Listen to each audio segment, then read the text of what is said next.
thank you all for attending. This is we all really appreciate it, and I envision and hope this is going to be a fun and engaging endeavor.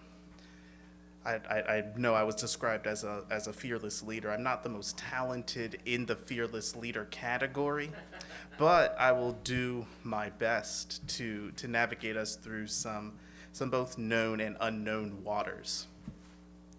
I would like to briefly introduce the panelists, and then I will sort of move into a sort of introduction or introductory sort of speech to sort of ground us all in the topic that we're going to be examining. To my most immediate left, we have Richard Winston, a co-organizer of this panel, and we are truly grateful. We have the Honorable Michelle Solage, of which we are extraordinarily grateful for her attendance. To further left, we have Jason Stahl, the Executive Director of the College Football Players Association. And finally, but not least, we have Justin Falsini, the Vice President and Board of Directors. So now that we are all introduced, I think we can formally get started.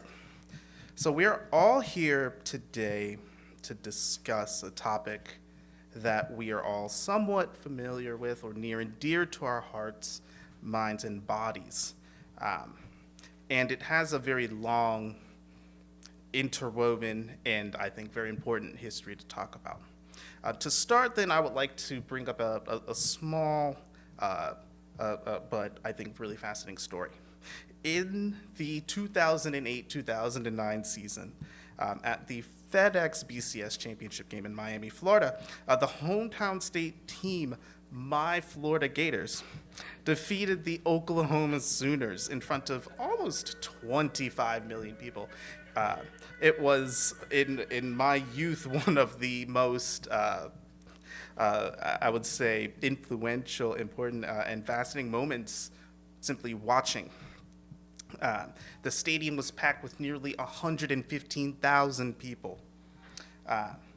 And for the Power 5 conferences that both of these schools were a part of, this was an extremely profitable game from an extremely profitable season, with nearly $2 billion generated for the Power 5 conferences in 2008-2009 alone. Something like a staggering 99% profitability rate for these programs. Just to put into broad context, 99% is, of course, staggeringly profitable. And it seems like business as usual. But it was not.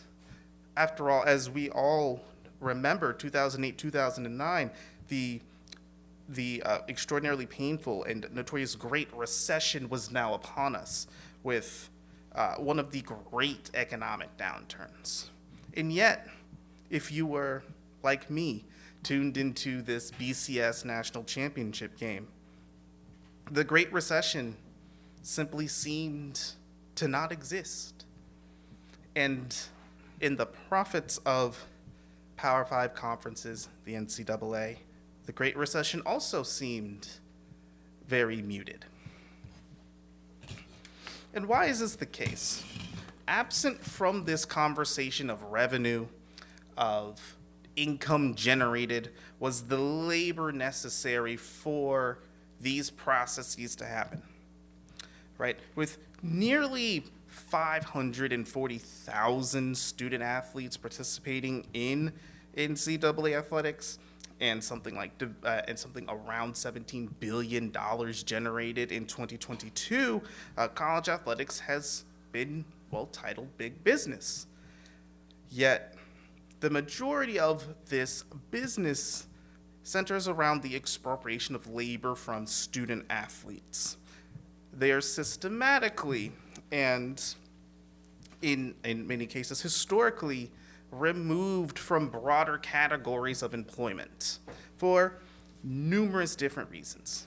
But they were always workers in a variety of different ways. from in the 19th century and 20th century working various amounts of jobs within the university itself to the 21st century on the field. Student athletes have often described their efforts for the university through the prism of labor, but have often been removed from these broader categories of labor, whether from the governmental perspective, from labor union perspectives, and from broader social and cultural norms. Why is this the case? Like, why has this happened? Well, as a historian, we must go to where we all must go, and that is to the 19th century. I'm very sorry, but we must go. Very briefly. So in the late 19th century, and I'll keep this brief, industrialization was extremely threatening to workers for a variety of different reasons, but I want to focus on one, and that is time over the workplace. Workers increasingly lost access to the ability to control the time in which they can manufacture or produce products. Many industrial theorists, for instance, saw sport as a way to integrate workers into these new norms. And I just want to use time, for instance. How many people here have heard you play until the whistle blows? You go until the whistle blows. When do you think this saying originated? It's much older than what you might think, because going until the whistle blows used to mean you work until the whistle denotes when you stop. And athletics was seen as a way to help train younger workers into accepting these newfound controls over their bodies and over their time. You play until the whistle blows. You work until the whistle blows. Now, who introduced these broader categories of, well, knowledge? And you'd be surprised to note that they're some of the most lionized people in the history of college athletics. We'll just talk about a few here. The legendary, and in some cases infamous, Walter Camp. I'm sure folk here have heard of the Walter Camp Award, given to the most outstanding student athlete. He is known as the father of American football, and saved the sport from extinction during multiple different crises. But what made Camp truly famous to his peers and to universities was his ability to link sport and labor together. Camp said, and I quote, that American football is the study of how to resolve the problems of labor and directing labor. And to him, organizing student athletes and directing their work on the field not only made coaches better men, but student athletes better men. The audience, better watchers, better people for witnessing how men were made on the field. This might sound somewhat hyperbolic, but this is one reason why Walter Camp was made into a faculty member at Harvard University. We can introduce another figure that I'm sure you're all familiar with, and that is John Heisman. Has anyone here heard of the Heisman Trophy? I'm sure we've all seen the notorious pose. I will not do it for you here, if only because I would prefer not to fall off of the stage and ruin my own eligibility. But John Heisman agreed with Camp in that student athletes were both a form of worker to be managed, but also a symbol of what workplace dynamics should and could look like. Though to Heisman, he was a little bit more, you might want to say, authoritarian than Walter Camp, arguing that in order to train these young men into better workers, Heisman articulated that, well, we must have authority that's somewhat close to a czar. Now, if for folk who are not familiar with what a czar is, the czar was traditionally the ruler of the Russian Empire, the god representative of the Russian Empire who controlled life and death.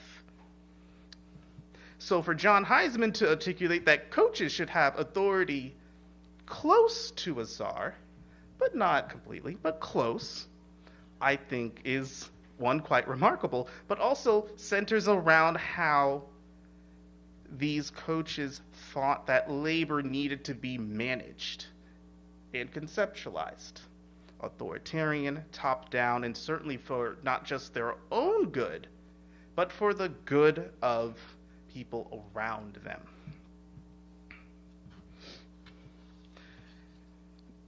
We might sort of think of this as somewhat antiquated, maybe fascinating if you're like me, but that would require you to be somewhat of an interesting individual to find these fascinating.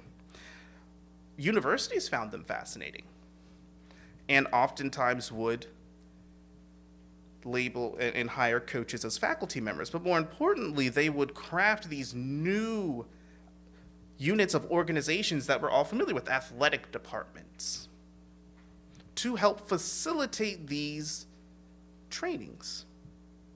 These athletic departments oftentimes would be completely separate from university administration, would possess considerable power, ultimately, in many cases, answerable only to the president of the university.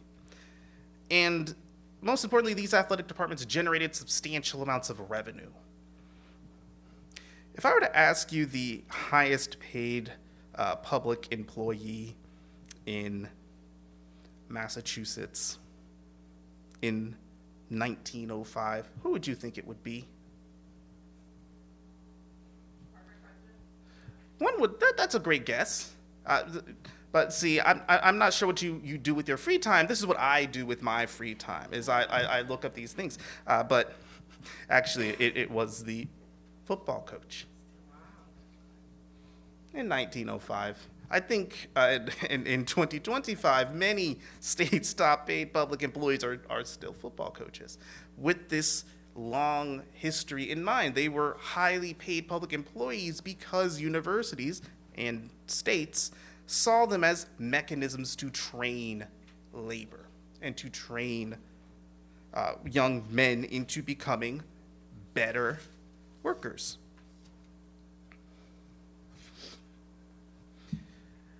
Perhaps the most hidden way that these coaches and university athletic departments would do this was through work programs. When we think of student athletes as workers, we most of the time think of them on the field, through their conditions on the field. But that's historically not necessarily always the case. Student athletes were employed by their schools to do jobs that many saw too expensive to hire for maybe unionized employees. Student athletes maintained fields, they painted to various degrees of success. They were office administrators, to just name a few.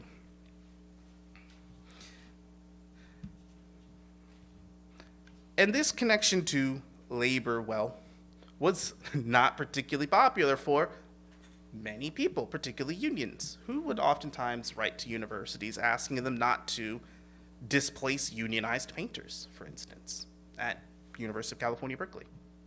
But this erased student athletes' contributions to the universities. Unions didn't ask student athletes or consider student athletes as employees in any way, and universities didn't consider them as employees either.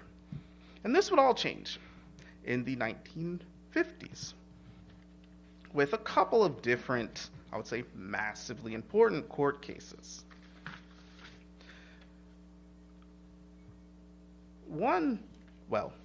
I would say, these court cases centered around maybe a familiar issue of workmen's compensation.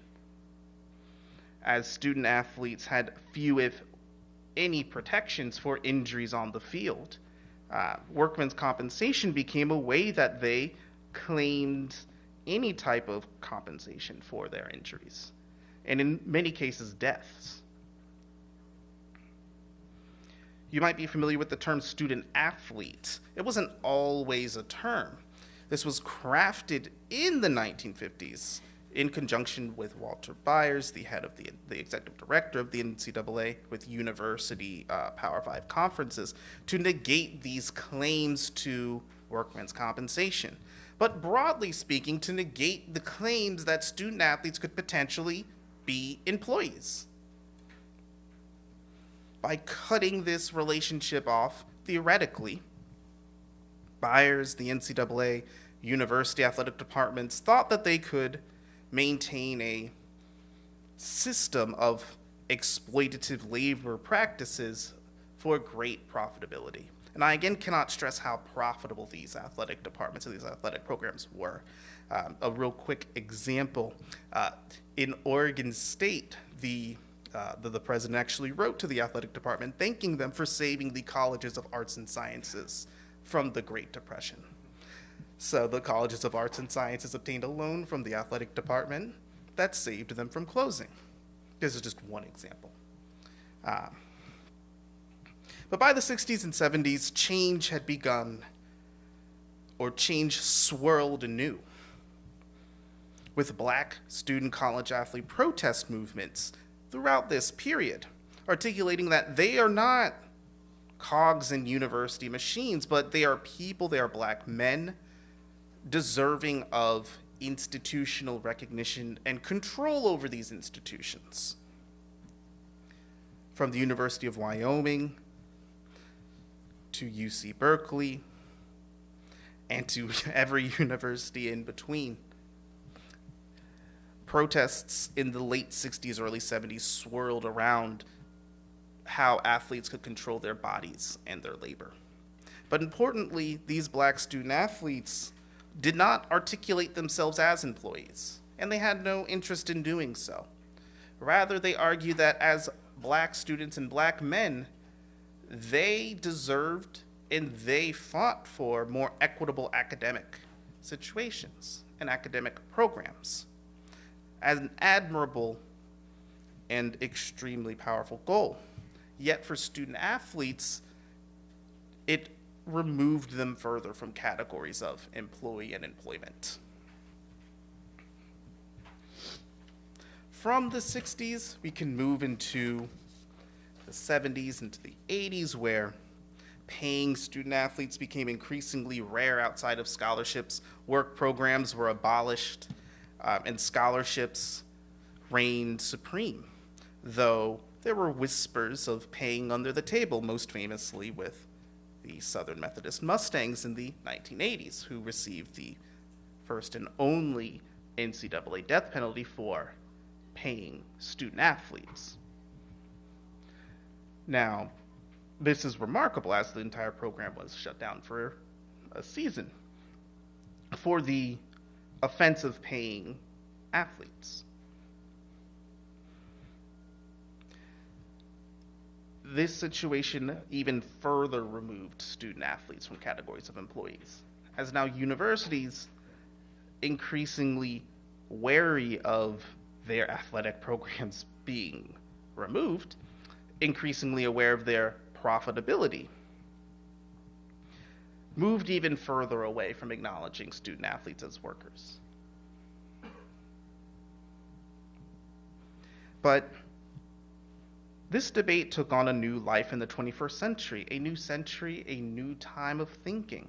In 2009, after witnessing a player with his image and likeness in an NCAA video game, Ed O'Bannon filed a lawsuit that would shake college athletics to its core. In O'Bannon versus NCAA, O'Bannon argued that NCAA amateurism laws was an illegal restraint of trade because it prevented him from monetizing his name, image, and likeness, something that we on the panel will flesh out in further amounts.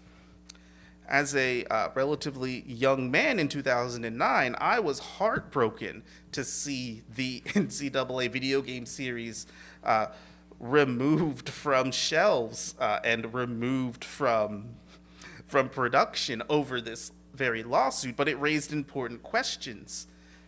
How can an educational apparatus, an educational institution in the NCAA and other Power 5 conferences prevent something even as fundamental as profiting off of your name, something we all here can license, our image, something if we wish to take a picture and sell it, we all can do. If someone did that with me, I do apologize. You would probably receive negative sales. And your likeness, the ability to prevent other parties from benefiting off of what you look, sound, or act like. These are fundamental protections, yet somehow the NCAA was able to circumvent this. Edward O'Bannon's lawsuit changed that in this context, but it wasn't the end, right?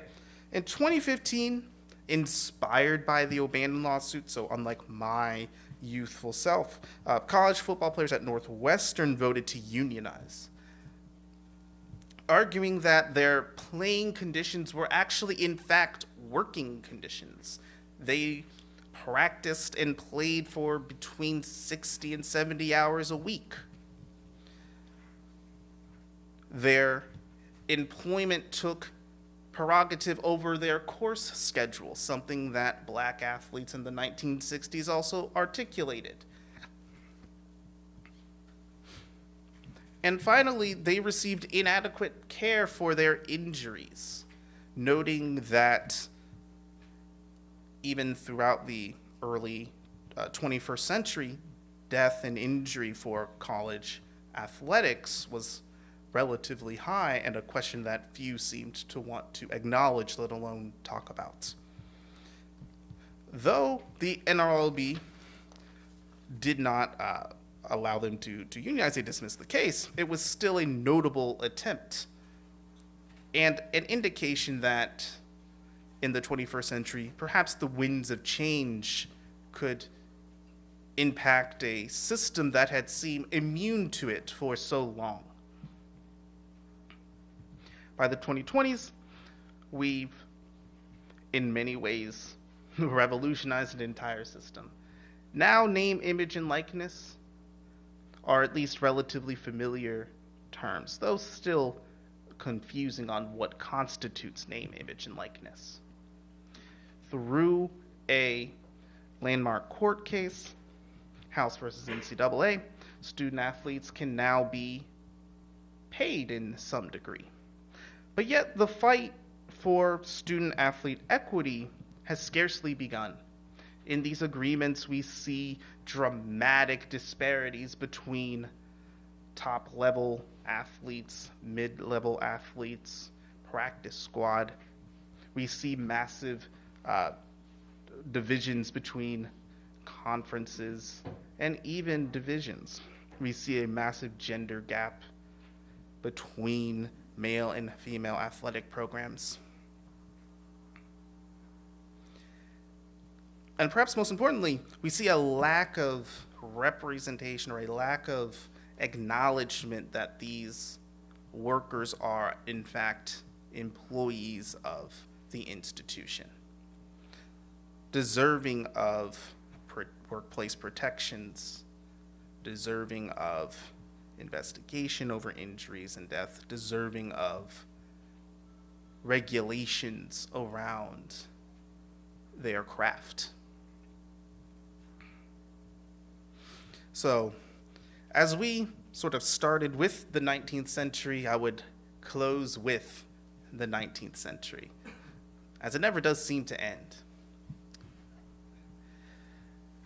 Student athletes, at least in the 2020s, are in many ways ensconced in a system of little regulation at the federal level, of increasingly just interest from non-legal courts. And without broad workplace protections, a situation similar to 19th century workers. This, in fact, is one of the only periods in which you might see an economic model that resembles something like the 19th century. So, I'd like to close with that these people, these workers, have fought for and have earned these different classifications of protections. They've earned these, the benefit of law of the state, and we need to act to make it so. I would like to turn over our discussion to our esteemed panelists. Thank you so much for bearing with me and journeying with me throughout the 19th century. I hope I stewarded you somewhat well. And let's turn it over to our panelists.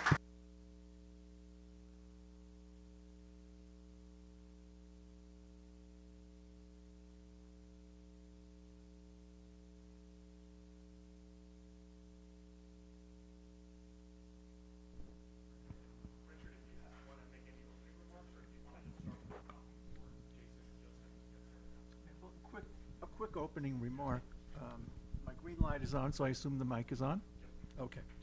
And there was a great TV show on HBO some years ago called Deadwood. And it was about a town in the Dakota, and it was before statehood for Dakota, and it was completely lawless. There were no rules, there were no guidelines. This is in the 19th century, Cameron.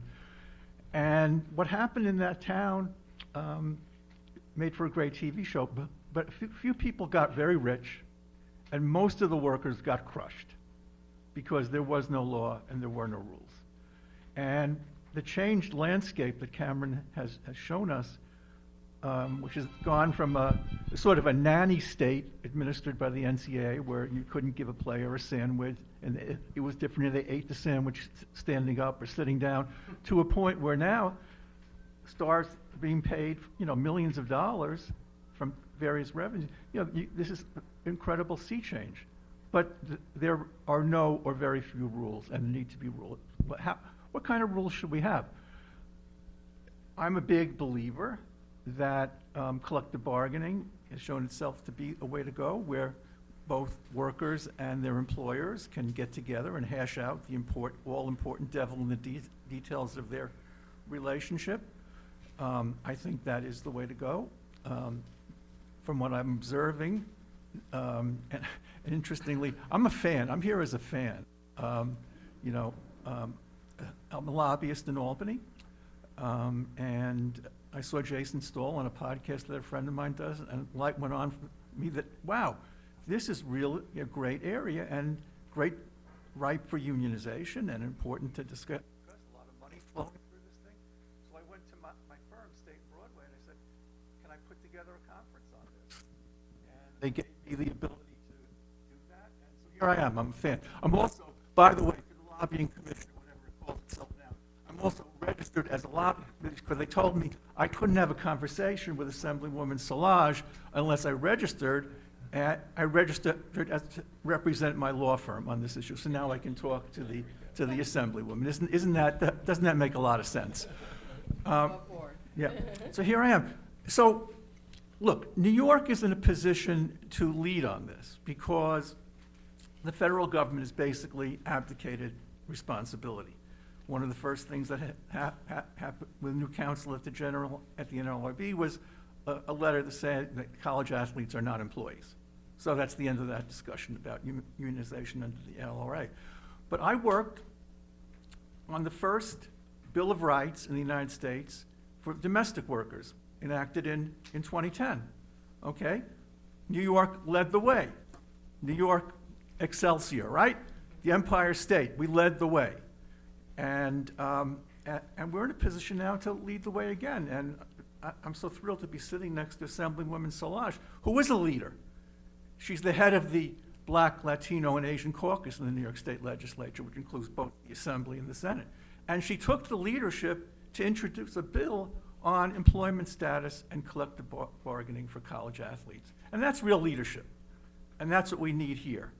And so you'll hear more about other topics, and I'll have more to say later, but I think action needs to be taken now. Sometimes legislators like to take their time to study things.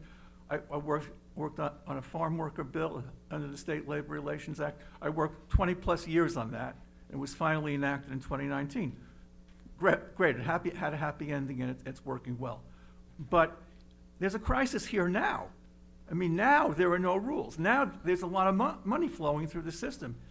Action has to be taken now. We can't wait 20 years. And so that's, I think, the beauty of beginning this discussion. And I'm a big fan of accomplishment. Talking is important. History is very important. But when it comes down to it, what we want to do is accomplish. And I'm 74 years old, and I got a couple of accomplishments left. And I hope this is one of them. So thank you.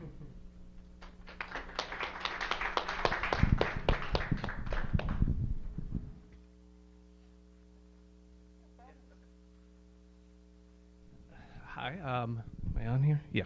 My name is Jason Stahl. I'm the founder and executive director of the College Football Players Association. We are an advocacy and membership organization. I've been in existence since July of 2021. So history is important. I think that's a good place to start. I'm a historian by training. I used to teach history at the University of Minnesota, of all things. How the hell did I get into this world? I became an advocate for players who were students of mine. So this sort of student-athlete experience, I saw the other side of this. I saw athletes coming in class at 8 o'clock in the morning, already tired. They're falling asleep by 8:30, so that I'm pulling them aside at 9 o'clock, and I'm saying, why are you falling asleep? And, you know, not in an indicting way, just sort of asking. I'm like, I'm tired too. And they said, well, we've been up since 5:30 in the morning. We were lifting weights first. Then we went from lifting weights to meetings, and then we went from meetings to breakfast. Now, as Justin can tell you, breakfast for a college football player is what? How many calories? Probably 2,000 or 3,000. Yeah. Okay.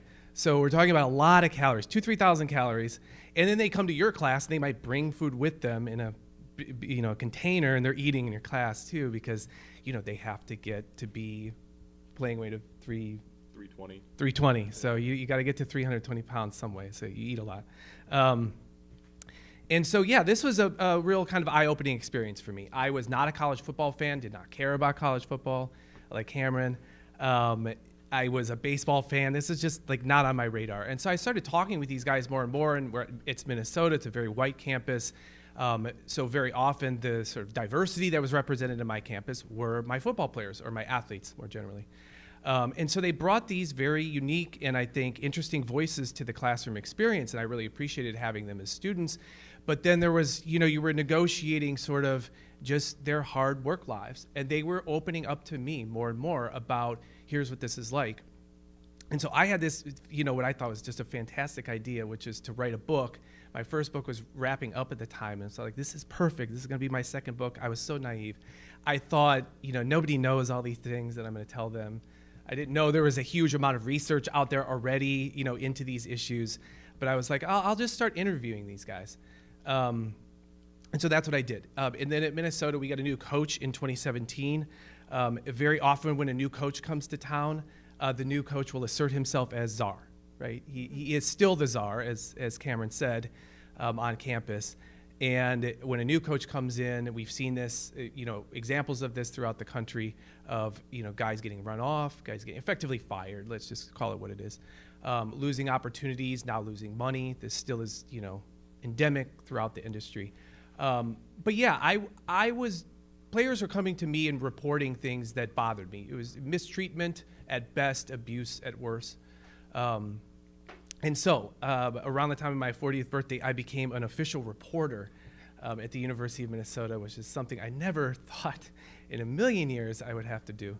But there I was, and had to make a decision, and so I did it. And so from late 2017 through middle of 2019, I engaged in 3 different rounds of reporting, basically reporting everything these players were telling me.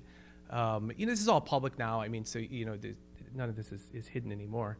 It was at the time though, and this led then to part of my job loss in COVID, in April of 2020. So it's been about 6 years now.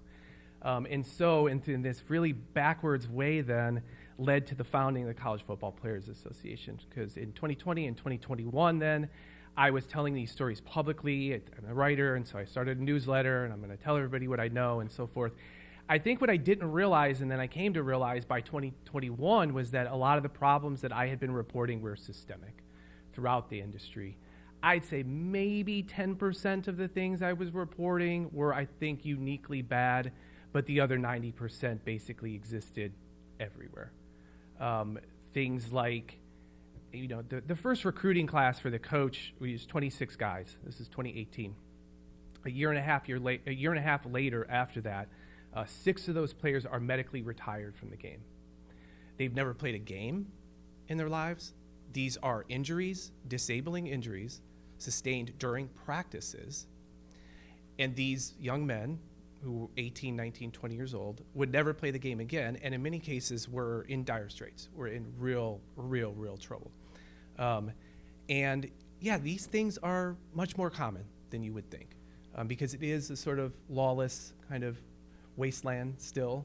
Guys are getting paid, and we can talk about the history here. History is important, sort of what's happened maybe in the last few years to change things. Things have gotten better, but where we're really organizing around is the sort of non-monetary issues, thinking about the sort of lack of enforceable health and safety standards that only unionization and collective bargaining can bring. We talked about player deaths earlier. There's been just over 40 player deaths this century in college football. All but one of those have occurred in the practice environment. You contrast this to the NFL. There's been 1 player death. It's occurred this century. After it happened, Corey Stringer, 25 years ago, you had a massive reform of the practice environment such that it's never happened again. Yet, we continue to kind of go on here in accepting college football player deaths. So, yeah, that's kind of why we're organizing. Justin can tell you how he came to get on board with this whole effort. Yeah, so I think you might. All right.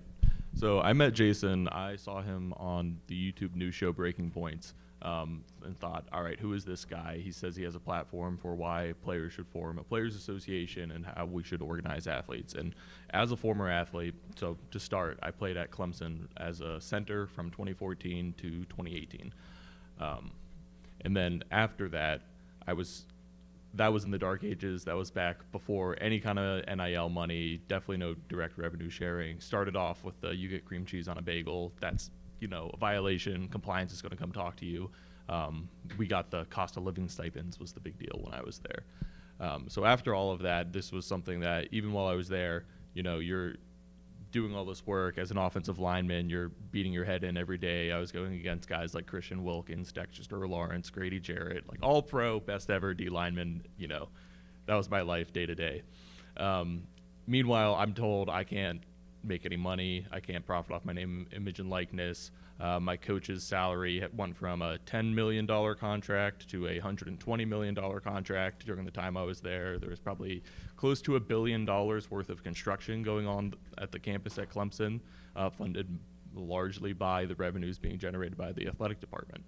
So while all that's going on, you're being told you can't be paid, you're not the reason for this, all of that. So that was something that even post-football, years after, just always thinking of like, there's this massive issue going on and there's nothing I can do about it. So I see Jason on the show and I'm like, all right, who's this guy? What's his deal? How's he trying to make money off this? So I shoot him an email, and we end up talking for like 3 hours straight on the first phone call, and he tells me the same story of like, this is someone who's actually sacrificed for athletes. He understands the issues. He's talked to the people. He knows what's going on. And so for the past 5 years now, we've been working on building this project and doing grassroots organizing, trying to help educate athletes about, you can change this. You have the power to change this, and just trying to get everyone else in the world moving along so that it can happen.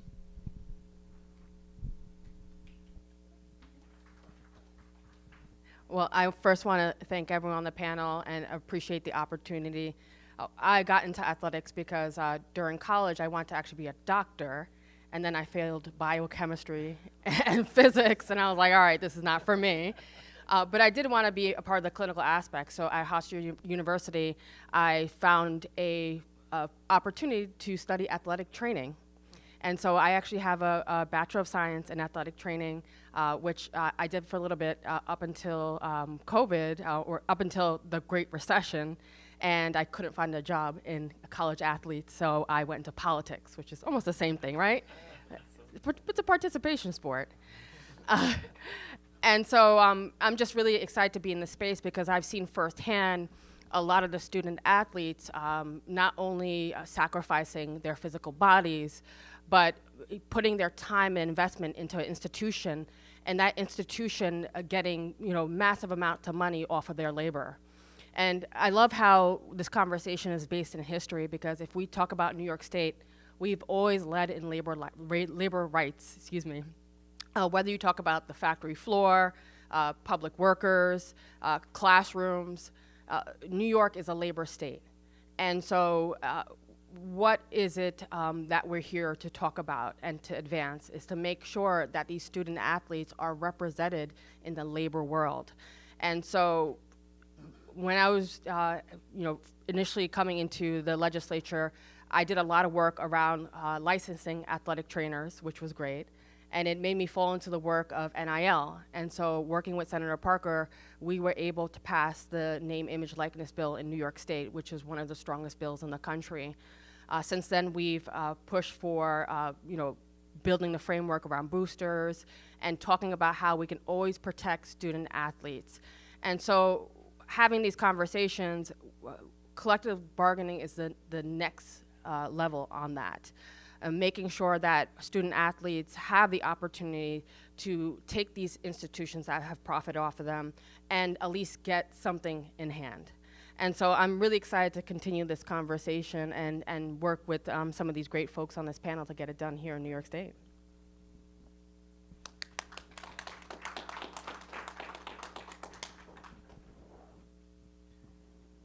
Now I would, yeah, the green light is on. The green light is on. At least I hope it is. So, thank you all. Like this is I think going to be really fascinating. I have a couple of maybe follow-up questions. Maybe we can sort of talk a little bit about.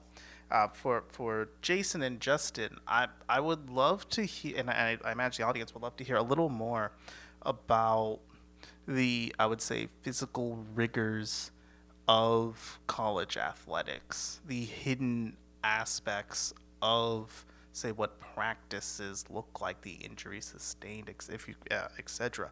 It's something that, at least in my work and in sort of my mind, is hidden as a critical part of how athletics, but college athletics in particular, function, that we are not allowed access to these broader systems of information, one under the guise of competitiveness, but other, or second, if perhaps the public were to see some of these questionable practices, there might be far more or far higher outcry. What does the sort of physical and emotional, I would say, toll of this sort of looked like on a daily basis? Yeah, I'll take that one. So, hello. Okay, we're good. Yeah, so I'll give you the picture of a week during the season for Clemson football, and back in 2016, 2017, 2018, all that. Monday morning, you're waking up 6 o'clock, making it to a 6:30 workout. You're working out 6:30 to 7:30.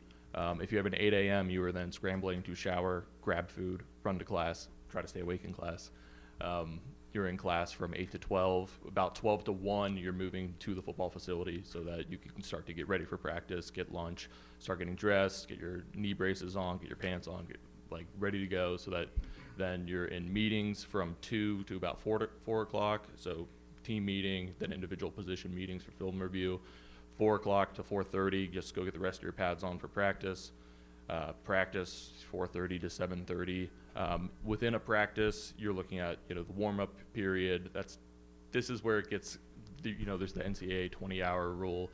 That rule counts for when the clock is running at the practice. You're still there the whole time, but it's only when the clock is running. So there's warm-ups. You'll be individual practice with your position group, come together for inside group, where O-line, D-line go against each other, break apart to individual again, do some team run-throughs, do all that. So you're going through this whole practice. Then after practice, if you're injured at all, which by the end of a 15-game season, everyone's injured. Everyone has something that they're working through, or something that is, maybe not that severe, or is severe and is going to be dealt with after the season. So you're going to the training room after practice, getting stem and ice or whatever other treatment they deem is what you need for 30 minutes to an hour. Then you're getting dinner. It's 9 o'clock by the time you get home, sunset. Now you have homework, or you can go to sleep, but it's rarely kind of both. And then Tuesday, start over, do it again. Tuesday's the harder practice day. Wednesday's the harder practice day. Thursday, more of a walkthrough. But Friday is then, if it's a away game, you're prepping for travel. You're going to go have a walkthrough in the morning, have meetings all morning, go get on the bus to the airport, fly to wherever you're going to fly to, have more meetings at the hotel, wake up, have more meetings, Saturday, go play the game. And then Clemson, we did not have anything on Sundays. Most schools, you will have film review and film breakdown on Sunday. So it is a full plate. Yeah. I think the only thing I would add to that, because I did not play, if you can tell, he played college football. I did not play college football. I came at this as a researcher, and so when football players were reporting things to me, I sort of examined this as a researcher, and I was like, what's allowed? It's like, what is allowed in terms of practice hours? And so you find these charts, NCAA helpfully puts online, at least they did at the time. They don't anymore because they're an argument for employment status, obviously. When you say that, oh, you're allowed to work 20 hours a week in season, and out of season, you're allowed to work 8 hours a week. Well, sure seems like you're working, right? And if you've got literally like these charts with structure, here's what counts, here's what doesn't count, right? And so it delineates exactly like what is work and what is not work. What's funny is that Justin's describing rough, like in season, like a 60-hour work week at least, right? Maybe even as high as 70. But 20 hours are allowable. That's because everything is gamed. Everything is gamed. Absolutely everything is gamed in terms of what counts, what doesn't count. These hours are never followed. Players know they're not followed. They sign off on sheets that they're followed. Everybody knows they're not followed. Particularly out of season. 8 hours out of season, you tell any guy 8 hours out of season, they'll laugh in your face, right? It's so much higher than 8. Now, that doesn't even get to fall camp. Because fall camp, as I found out, again, as a researcher, I had players telling me for fall camp, that is a 3 to 4 week period where you're gearing up to play your first game. Okay, so this is in August, roughly. Players were telling me they would arrive at the facility at 5, and then they wouldn't get done till 10, and very often they would sleep at the facility because they were too tired to walk home. And so are we talking about a 24-hour workday here? Like, what exactly are we talking about? And so I did research. It was like, oh, no, we don't, during that 3 to 4 week period, we don't count hours. That's what was told to me. There's no hours counted. There's no work restrictions at all. And so, this just was mind-boggling to me. It's a 19th century mindset, exactly as Cameron said. And I think exactly why you hear all the things about how much, players making money now and at the highest level of the game and the stars, that is true. But everything we're talking about still exists. And so, No, I also think it's kind of important for us to sort of realize how structured how structured a student athlete's life seems like.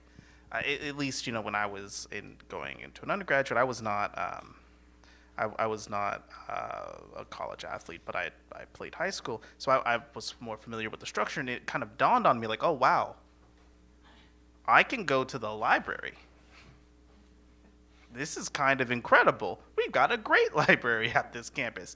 But noting how, I would say, managed these student athletes' times and bodies are is really, really, I would say, important and really, really pernicious, because through the lens of payment, it seems like, well, many of these people are are handsomely paid, but in reality, this pay is not only inequitable, but it doesn't account for many of the hidden aspects. I would like to maybe follow up maybe a little briefly on the lack of, say, workplace protections within these spaces.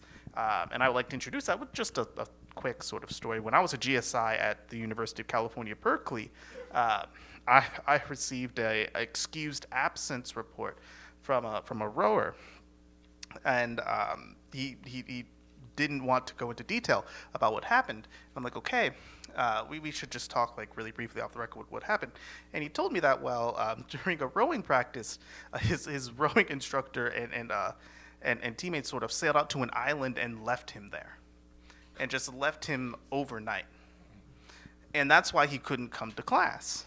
And I'm like, well, yeah, you probably couldn't come to class, but you were just left on an island overnight. Like, how can we sort of talk about, like, can we bring this up to anyone? He was like, no. Oh, we can't. There's no way I can report this, to particular folk in charge, right? So I just want to sort of use that to sort of foreground, like, what sort of, what kind of lack of protection sort of exists? Like, what does that look like when it comes to reporting things like injuries or abuse or mismanagement at these particular levels? Let me start by saying, if there's no employee status in New York State, there's no workers' compensation coverage. So all of the protections that might exist just for medical care for life, potentially, or some wage replacement benefit if you're permanently impaired or disabled in New York State up to 10 years, none of that exists for a college athlete who's getting hurt constantly, as Justin said. So just that in itself is a terrible state of affairs. And I've never been a college athlete, so I can't say what the pressures are to not report, but I'm sure they're intense. Maybe Justin has something on that. Yeah, so this is something I try to talk about a lot to help people wrap their heads around. Why don't you hear athletes speaking up about the bad things more? And the situation within college athletics and college football is that, your coach, your university has so much control over you. They have control over where you live. Now with NIL and with the revenue sharing, oftentimes like you have your car lease is tied to an NIL deal through the school. Where you're living is tied through a deal through the school. Your salary that you might be sending money home to your family is tied to your relationship with the school. Your potential future NFL career, if you do something that speaks out against the university and the coach doesn't like it and they could, trash talk you to an agent, like there's so much pressure on you to be, good soldier, keep going, yes, coach. This is all fine. I don't want to risk my current, whether it's money, my current status, being a starter, my current health and safety, if my physical therapy to recover from an injury is still tied to the school. There are all these things and pressures keeping athletes quiet that they don't want to talk about, they don't want to bring up publicly, because staying in the good graces of the coach and of the school is wildly important to the rest of your football career. So with all that going on, it is a incredibly difficult thing to get athletes who are willing to speak out against these issues. So studying athletic training, it's almost guaranteed that an athlete's going to get an injury. So it's the conversation of whether it's catastrophic or it's whether it's something they can recover. And that's not even talking about the mental anguish that some athletes do experience, whether it's catastrophic injuries from football or the rest. Coaches yelling at you. But currently the NCAA does have policies for student athletes. For example, there is a core coverage for athletic injuries, and the schools have to cover costs for 2 years. If it's a catastrophic injury, there is some insurance, but it's just not enough. It's inadequate. And as said before, if it's football, you get more, but if you're in women's athletics, you get less. And that, to me, is a huge disparity that needs to be addressed. And so definitely when we talk about the conversation of wage replacement, disability benefits, mental health treatment, We need to have a larger conversation to protect these athletes, because right now what's being offered is substantial. It's just not. I have a couple of numbers, and I don't want to cite them to get too technical, but it's ridiculous. Like post eligibility insurance coverage is only 104 weeks after college, in the excess of $90,000. That's in this society where healthcare has such exorbitant cost. That just is inadequate. And you're talking about athletes who are young people who are in this beginning of their lives, and how this is going to impact them is really negative. Yeah, let me also say that under New York law, if you report a workers' compensation case, if you're an employee, you're protected against retaliation from the employer. Similarly, under the State Labor Relations Act, if you're organizing a union and you get retaliated against, you're protected under the State Labor Relations Act. So the presence of law is important here for the athlete and for the creation of a union. And going back to what I said earlier, we need to have law sooner rather than later. Yeah, and the issue of the injuries and the insurance for post-playing days, like right now, 3 years coverage. I'm 30. I have a crushed disc in my spine. I'm pretty sure I don't have a meniscus in my right knee. Like, those are things that come from football. I played a brutal position in a brutal sport. Like, there's soft tissue damage that is going to bother me for the rest of my life. Like, these are things that, I will receive no compensation for, but it was entirely caused by playing the sport. And the other thing, to go to the mental health issue, when we're talking about football, we're talking about head injuries. So often traumatic brain injuries, CTE. Justin, I've worked with many players who have been suicidal, who have attempted suicide.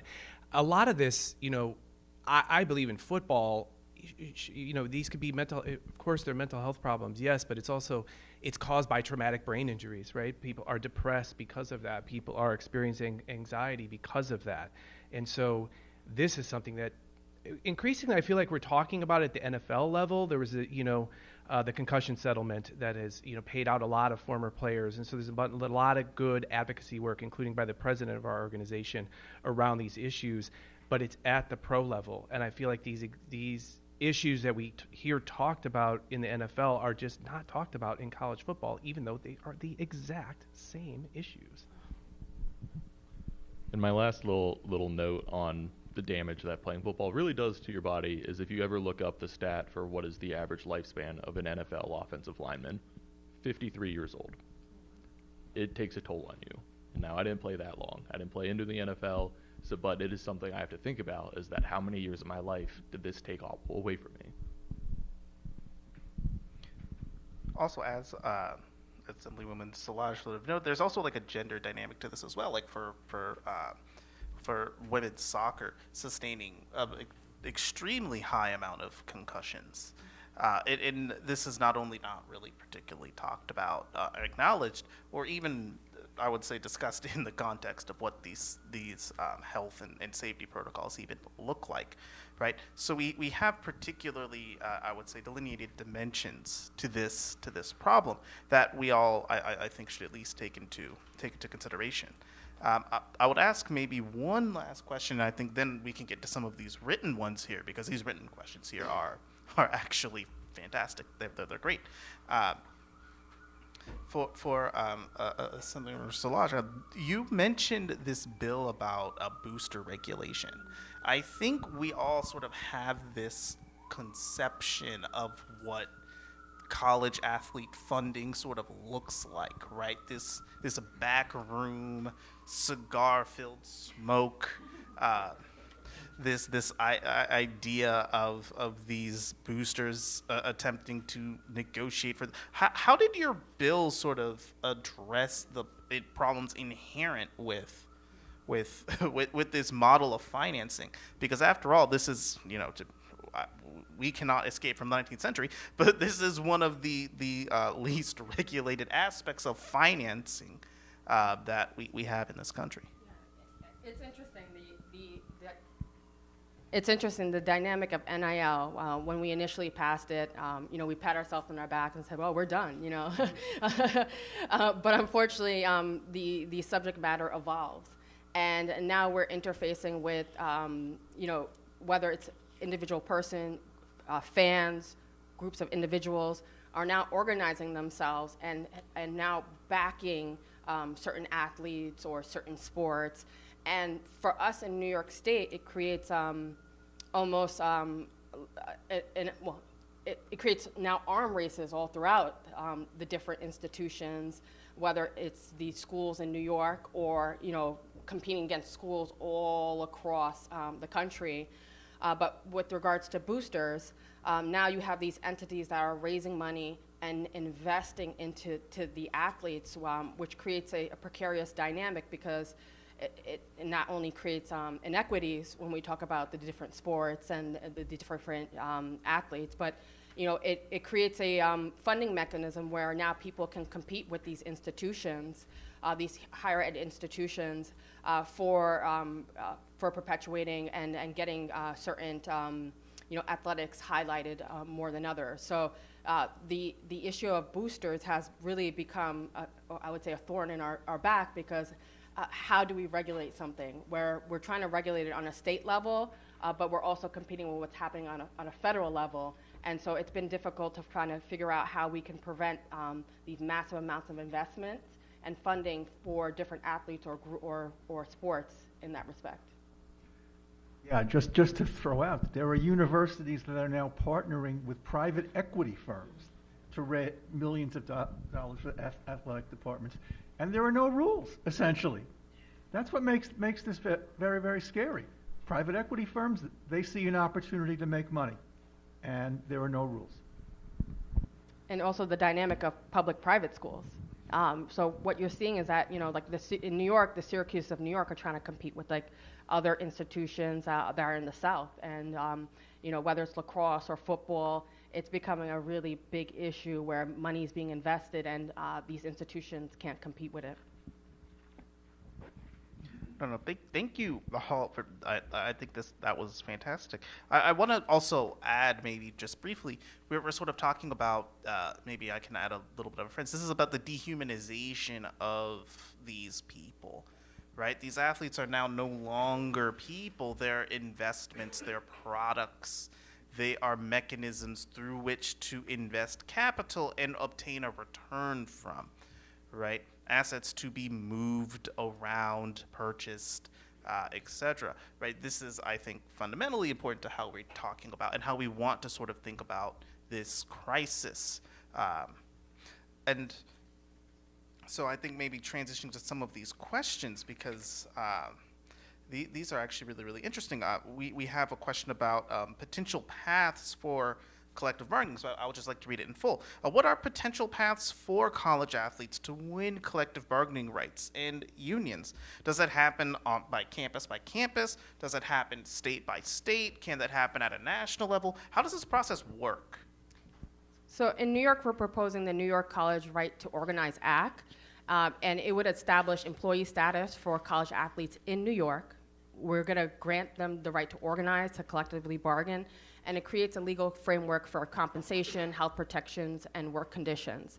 And this could be done campus by campus. And when I was talking about the public-private kind of dynamic, because it's a state law, it would cover all the state schools in New York State, all the public schools in New York State.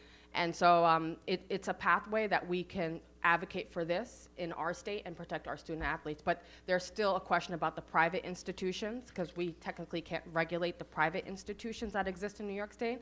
And then the fuller conversation of how do we spread this right to organize to other localities and other places across the country.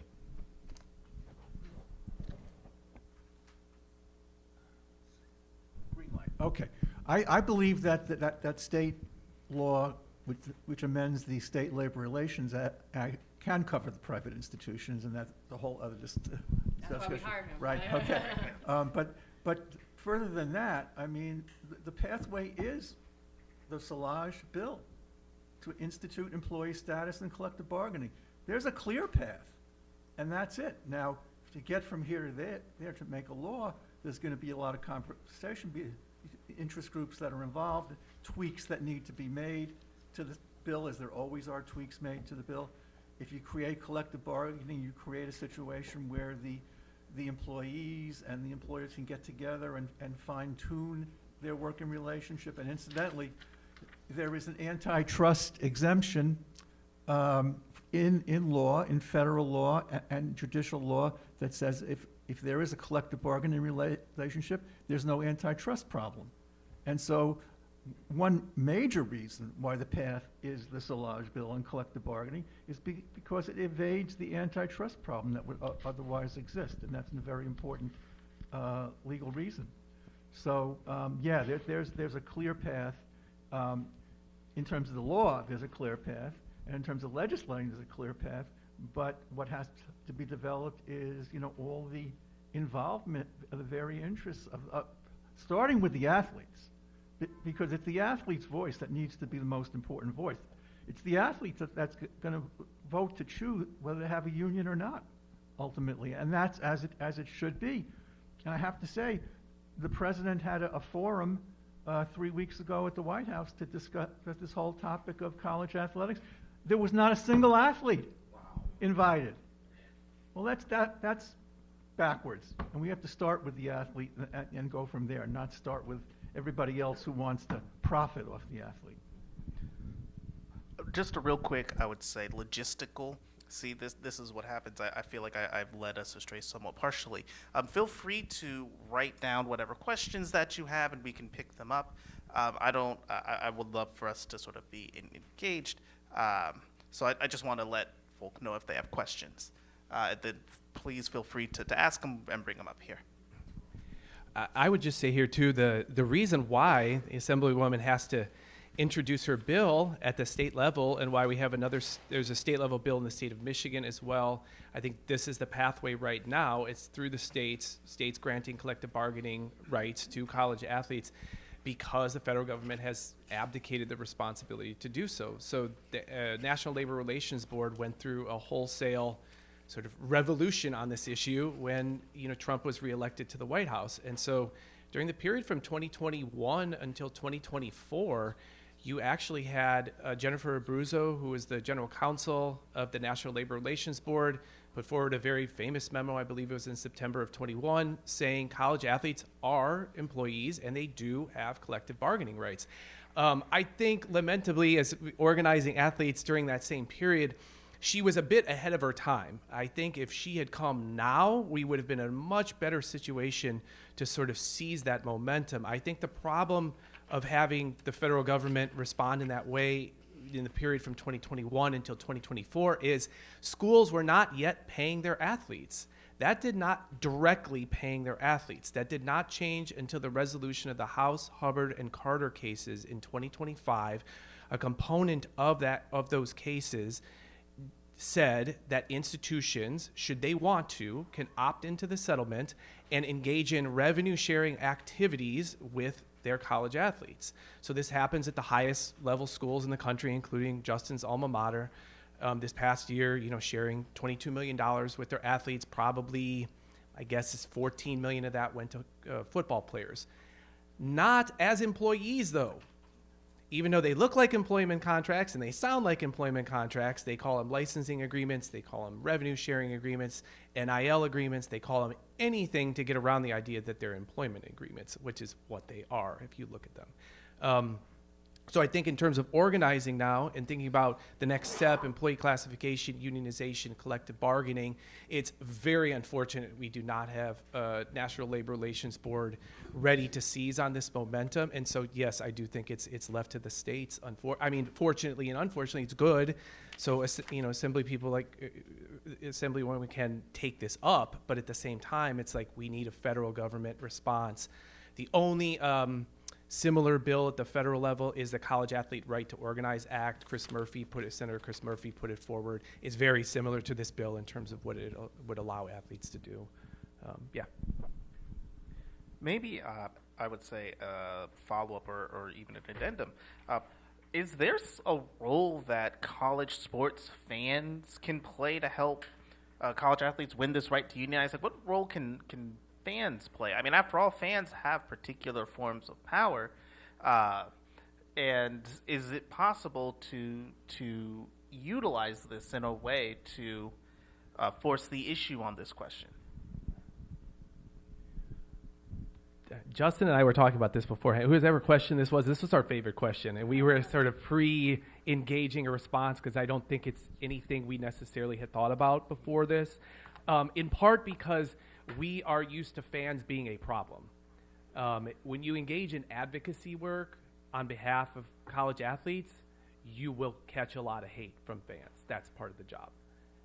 And so I'm used to it. Justin is used to it now. Justin is used to it as a player. You got it as a player. You get even more as a player now. And so I think very often it's hard for us because we need to then re-engage with the idea. Of course, there are fans. Their fans were, super supportive of me when I was engaging in my advocacy work in Minnesota. Fans can be very good. We know there's fans that. Okay, so we came up with a two-part response. We're engaged in a political movement. Like, that's what we're doing. This is not like a business we're doing. This is a political movement. So in the same way you wouldn't get involved in any other political movement that's out there that you care about, you can get involved. You go to our website, cfbpa.org, and you can donate, obviously. You can volunteer. There's both portals. It's just like a political campaign. If you want to get involved, get involved. But then I would say the other thing at an individual level, making sure you're humanizing the athletes. I think particularly when it comes to combat sports like football and MMA, there's a really good MMA discussion on Pablo Torre's podcast that I thought was excellent with the sort of MMA writer and critic. And he said something to the effect of, I just don't think, even though you're looking at these people and that's what you're there to watch, it's like, are the fans really thinking about the human beings, about the individuals? And in a lot of cases, it's not the case, particularly after they're done playing. And so I think that kind of humanization of the athlete is important. Well, this fan used his 30 years of service on the advisory board to CUNY SLU to create this panel to allow these panels to talk about this topic and advance some solution. So each fan can use what they have and bring it to the table to support this effort. And just to build on that, I encourage people to reach out to their state legislators and tell them to sign on to the bill. I have a companion bill with Senator Bailey in the New York State Senate. So if you are knowledgeable about how to call your senators, if not, just go online, search who is my senator, who is my assembly person, find them and tell them to sign on to this bill. No, great. And I think it's also just briefly to sort of recollect that these sports are also institutions in particular places, right? We might sort of forget it, but in places like, say, Clemson, the university is a massive sociocultural entity, right? So fans can be and are often hostile in ways that I think can be unimaginable in other contexts, right? But I'd like to sort of shift gears and talk or ask you a question about Title IX. Right? If the popularity of and revenue brought in by women's college athletics keeps growing, would that mitigate Title IX concerns? Right? How does Title IX fit into this broader question about name, image, and likeness, and about revenue sharing and revenue generation? Yeah, as we build a new framework, it's our responsibility to ensure that women's athletes and their sports benefit equally. And so having a collective bargaining negotiation will enable us to bring all sports, all genders into a real space where their voice could be heard and that they could be compensated, given resources, and have protections and structure. So I think this collective bargaining initiative would benefit women's sports because we can make sure that we're advocating for all student athletes, irrespective of the sport that they're playing. Yeah, in New York State, there's Title IX federally. In New York State, we have a human rights law, and these things ought to apply, to this situation as well. And a school that can spend up to $20 million in revenue sharing ought to be dividing that money somewhat equitably between men's and women's sports. Equitably has various legal meanings, but there ought to be laws and rules that apply to this for sure. I think Richard mentioned earlier, passing a collective bargaining law at New York level or the federal level, or getting to the point where at least some college athletes are recognized as employees. All that does from a unionization standpoint is open up the possibility for unionizing, right? Just as it would for any other workforce. So this isn't a situation where it would be sort of open to athletes in many ways to decide, like the Murphy bill at the federal level, which is the one I know the best. It sort of opens up the idea of unionization and collective bargaining to all college athletes. But then it says they effectively are going to decide how do they want to organize. And so I'm not saying these answers are easy. We believe at the very highest level of the game, here we're talking about ACC football, SEC football, Big 10 football, Big 12 football, that there needs to be a systemic level collective bargaining agreement for the conference and for football only. We do not think that negates Title IX concerns, which are many. And I think the way we think about Title IX activity is that Title IX, as it opens up the opportunity for women to participate at an equal level in college sports, and that's very important. I say that as a daughter who is a wrestler of all things, right? And so I want her to participate in and have the opportunities to participate at all levels of play. I think if we're trying to rein in what is a very chaotic, increasingly I would say chaotic environment in college athletics, getting the football piece under control through collective bargaining is important, and it will actually then benefit all athletes to have that system settled through a collective bargaining agreement. That's where we want to be. I think that's where we'll get in 5 years' time. I think we're going through a 10-year evolution in college athletics. It started in 2021 with the onset of state NIL laws that allowed athletes to monetize their name, image, and likeness for the first time, just as any other American is allowed to do so. And I believe in the first 5-year period from the middle of 2021 to the middle of 2026, we've gone from the sort of fake amateurism of the past. It never was amateurism, but we'll call it the fake amateurism, to something like a more professionalized future or an employee-based future for at least some college athletes. Just because a Clemson football player is an employee doesn't necessarily mean that a women's rower at a Division III school is an employee, right? There needs to be, thoughtfulness put into this, and that's what we're trying to think through. Perhaps just a follow-up question about maybe Title IX and gender and actually name, image, and likeness.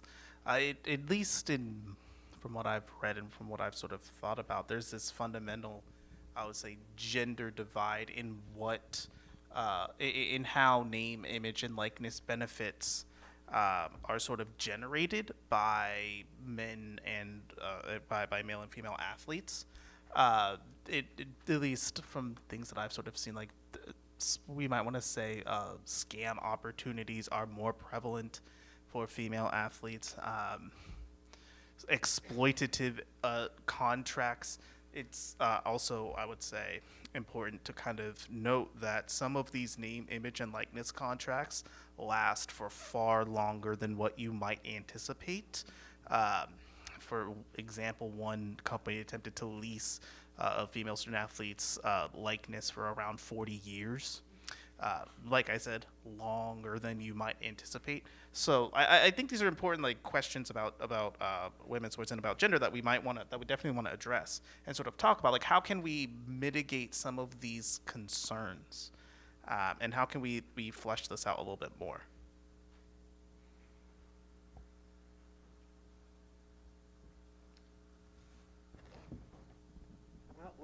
I mean, it's a great question and one that needs to be addressed. I don't have all the answers to it, but I know that there needs to be a discussion about the application of Title IX and state human rights laws. The President of the United States said Title IX doesn't apply here.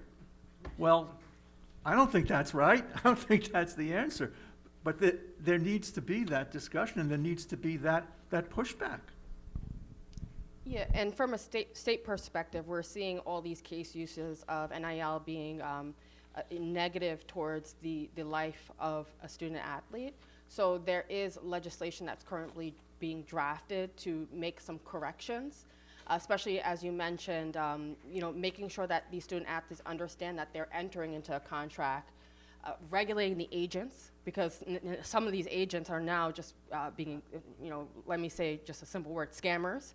We're also trying to make sure that these contractors are limited to the actual time in which they are in the college athletes. And I know there's also an issue, and I'm learning more about it, is the transfer portal and transfers with NIL. So that is a topic that we are looking at in New York State, and we believe that we're going to be passing legislation on doing more regulations on NIL to protect student athletes here in New York State. I would just say collective bargaining can lead to this. I mean, we have a platform, a 10-point platform. The 10th point, I'll just read it to you. Union-led regulation and certification of individual player agents. This is what happens at the NFL level. This is what needs to happen at the college level. The Players Association does that. That is adjudicated through the collective bargaining agreement. The reason you don't have street agents out there fleecing athletes in the NFL is because it's all heavily regulated by the CBA and by the Players Association. And so we want it to be the same at the college level. Maybe just a couple more of these of these questions, and then I think maybe we can open it up. We have one question about different tiers of revenue, right? Could we talk more about tiers of revenue by various sports at various universities? So if only a few colleges and a few sports programs generate and earn most of this revenue, how can athletes in low revenue colleges and programs have necessary bargaining power to win better compensation and benefits? How might that process work? Well, you can look online now and see what various major universities are allocating to which sports. And what you'll find with the so-called Power 4, Power 5 conferences is enormous revenue generation by football, enormous generation by both men and women's basketball, and then those revenues are allocated to those sports, but also to the other sports at the university. And how they're allocated can depend on a number of things, one of which is, let's say, Title IX, allocation between men's and women's sports. But now, for the first time in my life, I'm seeing what a university takes in, what they spend on the football players, what they spend on the basketball players, and what's left for everybody else. The information is now out there. Now let's have a conversation about how to whack it up, or in collective bargaining, how to whack it up. And there's a lot to talk about and a lot to do here for sure. Maybe this is a follow-up to one of Jason's points about professional sports unions. Is there a way for college athletes to be represented by already existing players associations, or under sort of a different labor union? How might that happen? Is there an opportunity there?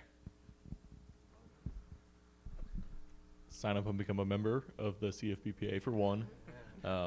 We're an organization of past, present, future college football players. We have taken action on behalf of athletes in the past, getting them connected with different lawyers if they have something they need to pursue, or just with general consultation on how to navigate some of these issues.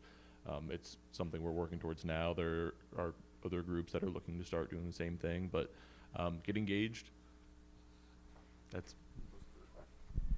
Yeah, I mean, it's important to know, as Justin just said, we're a fraternity, we're not a union. So in terms of who would be doing the collective bargaining under this bill or any other bill or in some hypothetical future, it has to be a union. It always has to be a union. We've been exploring this question and what that might look like for our members once we get to that stage, knowing full well you need a union to collectively bargain. That's the law. And so, yeah, I think unions, this is a complex area for a union to want to get involved in. It isn't like if the Starbucks workers who have unionized here over the past 5 years or attempted to do so are now sort of quasi-affiliated with SEIU, I believe. It's like if you're a Starbucks worker and you want to unionize, you're a private employer, there's existing laws that National Labor Relations Board, and there's a process to go through. For college athletes, a lot of what we have to talk to them about is what's the process? is there an existing process? If not, what do we do to prepare for an existing process with a transient group of 18 to 22-year-olds who are moving in and out of the sport? That is a very hard thing to do. It's a hard thing to do if they were just straightforwardly employees and we would say, oh, do you want to unionize and collectively bargain? We're doing something much more complicated than that, which is how do you move to some hypothetical future when we're now in like a 10-year period of a like in-between zone and you're part of it and you want to become a part of it. It's just a very complex conversation. And I do believe that our North Star should always be the student athletes. It's not about generating revenue. It's about making sure that we have baseline protections, health and safety for them, minimum support, making sure that we protect the student athletes. So at the end of the day, we all love sports. We're going to continue watching sports. It's going to generate revenue, whether it's high revenue, low revenue. But at the end of the day, these student athletes are putting their bodies and their minds on the line, and we need to make sure that we're protecting them. And we believe that taking our individual power and collectively combining it will support that mission. Look at the wonderful collective bargaining agreement just for the Women's Basketball Players Association. Transformational, they said. And transformational, yeah, the stars are going to get paid a couple of $1 million, but the minimums have been raised incredibly. These are people who started 20 years ago. They made $30,000 a year. They had to carry their own bags on the plane. I mean, it was a pretty miserable existence back then. Look at how far it's come. And that's why I would say, I mean, it's wonderful that there's a College Football Players Association. I hope there's a College Women's Soccer Player Association and College Women's Basketball Players Association. I mean, these are the things that have to sprout now to take advantage of the current environment and the current possibilities. And just one thing on for if you are a smaller school, how do you have that collective bargaining power? An example of if a bill like the Assemblywoman's were to pass and a small New York football team at a public school wanted to unionize and pursue this collective bargaining path, that would create so much pressure on all the other states in the country, just like we saw with NIL, to push these things forward as fast as possible. And you would not be alone in doing so. You would be the first, but then every major university would follow because they want to pay their athletes more. Like we've talked with coaches, we've talked with athletic directors, we talked with the players. They want to do this. We need the avenue to do this.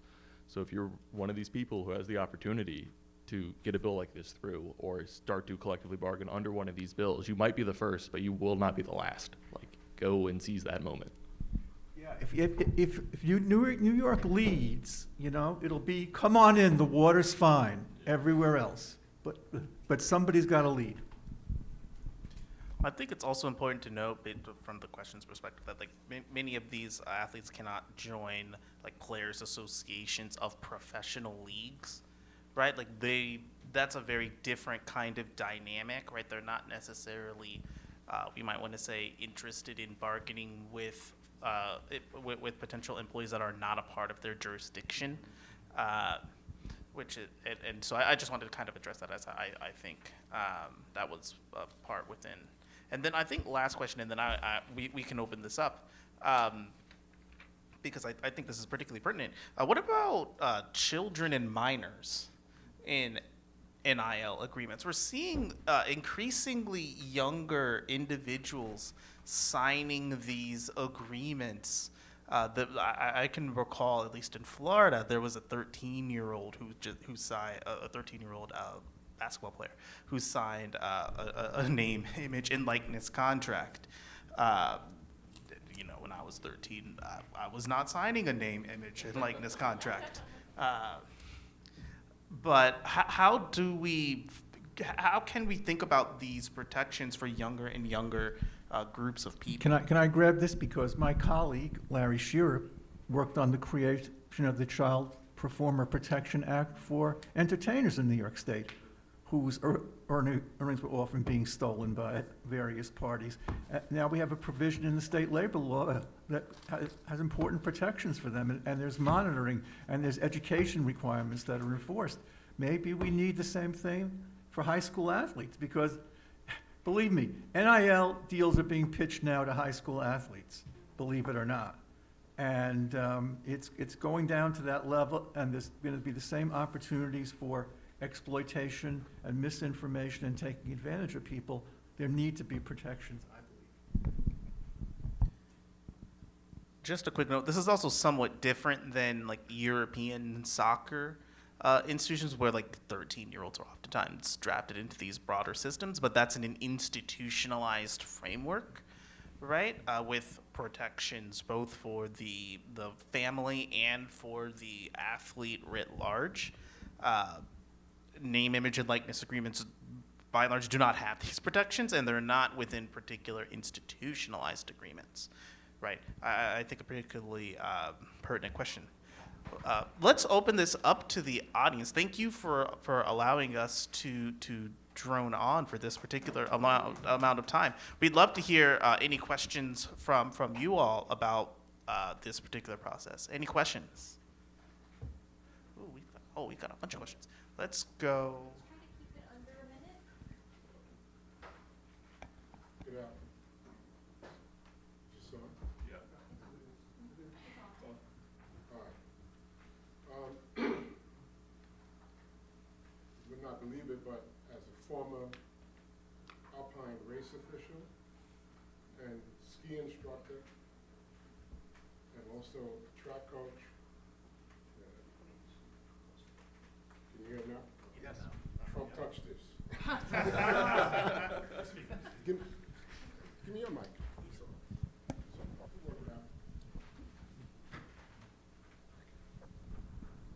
That's better. Yes, sir. We got the orange menace out the room.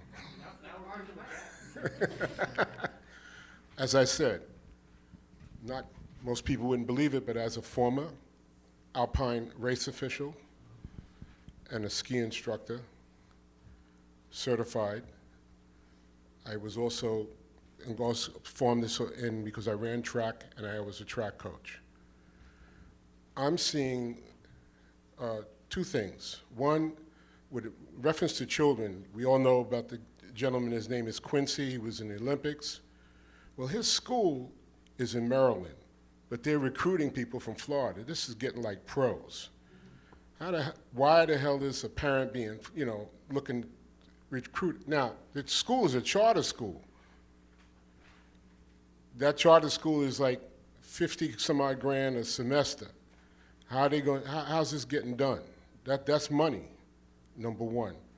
Number two, we just watched the Winter Olympics, and I think we also need to get on the media and really bother their advertisers, because I saw something that is prevalent, because I went through it. I used to get shin splints, but I was told I had shin splints, and I wound up having a fracture. If I didn't go to the orthopedic, I would have split my leg open from running. You had a woman, and you women should be pissed off at the media for promoting this. Does anybody know how fast a downhill skier goes and what the G-forces you go through? All right? And ski people look like race cars because they got stickers all over their uniforms with advertising for ski equipment and everything.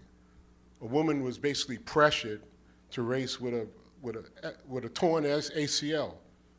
That's the thing that holds your knee in place. When you go around a turn on a sharp turn on, let's say, the Jackie Robinson at 60 miles an hour, you move in the car, right? You shift. But you're a person out there going 60 plus miles an hour down a ski slope.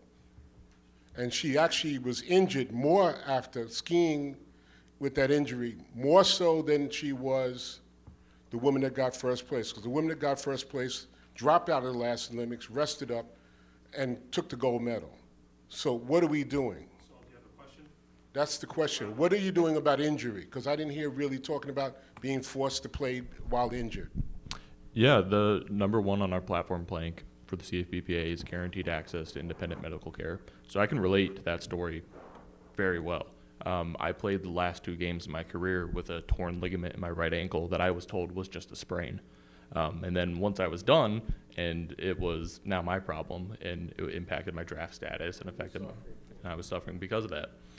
So that is something that was my inspiration to really get into this, is that this is something that is a systemic issue throughout all of college sports and is something that is abdicated by the NCAA. They don't care that it happens. It is something that only an independent players union can enforce, and is number one on our platform. And I know being an athletic trainer, I see firsthand that there's times where we would tell the coach this athlete is not ready to go in, and they'll be like, no, put some stim on it, put some ice on it, put them in the dunk, you know, they got to go back on the field. So it's something that happens, and that's why we need these protections to be in place. And what you're talking about, the incentives, to attract athletes to different institutions, that's nothing new. You know, providing scholarships or, you know, helping athletes out was kind of the name of the game, and bringing athletes, whether it's high school or college, to your institution. But now it's quite different when we talk about now compensation. It brings a whole nother level, and like we have to really be smart on how we regulate how athletes are being solicited in the name of compensation. In fact, you got pros and non-pros running in the same race. You don't have that in football, and that's a different compensation. A lot of it's professional. But I 100% agree with you. I'm so happy we got, from your experience as an athletic trainer, that we got to that issue. This is from this question, because what Justin just said, our other vice president, Dr. Scott Lynch was someone who got removed from his position at Penn State University as the team orthopedic surgeon for the football team because he was not rushing the players back into play fast enough for Coach James Franklin, who was coach of the team at that time. So, I mean, this is an issue we care to our core about. And I think I remain hopeful here now that we've crossed the compensation piece for high-level college football players. We're not where we need to be, but I think it does open up space for these much thornier, tougher issues of reform and protection that are needed for college athletes that I think only unionization and collective bargaining can remedy. Yeah, in New York State funds a network of occupational health clinics. I sit on the board of the Mount Sinai Clinic in Manhattan. Any college athlete in New York State who wants to get an independent medical evaluation can go to that clinic and they can get it free of charge if they don't have the money.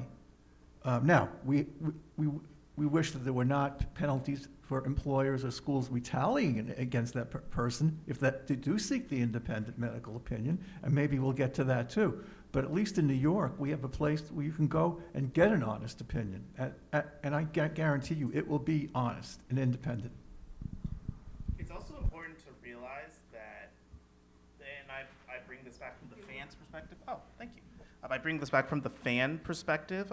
There's oftentimes, I think, a cultural and social impetus to lionize people fighting through injuries and fighting through pain as a way to prove yourself as an athlete, right? This furthers dehumanization, but it's also, I would say, an important part of fandom. Like a really good example of this is Byron Leftwich. One of his most famous career moments is him attempting to play through a broken leg, and his offensive linemen are carrying him up the field because he can't walk forward, but he can walk backwards to throw a pass. It's extraordinarily harrowing to watch. But you'd be shocked at the amount of people praising his bravery, his toughness, his masculinity, his manhood, right? This is just one example. But as fans, this is something that we can all do to further help this movement. It seems small, but it's, I think, really important. I think we had a fair amount of questions. Hi, Cameron, thanks for getting this group of very qualified, very knowledgeable speakers today. I do a lot of work in the historically black college and university area. They're, of course, notoriously underfunded, underserved, underrepresented in a lot of areas. But one of the areas where they fall extremely short is in the area of competitive NIL agreements, either through boosters or collectives.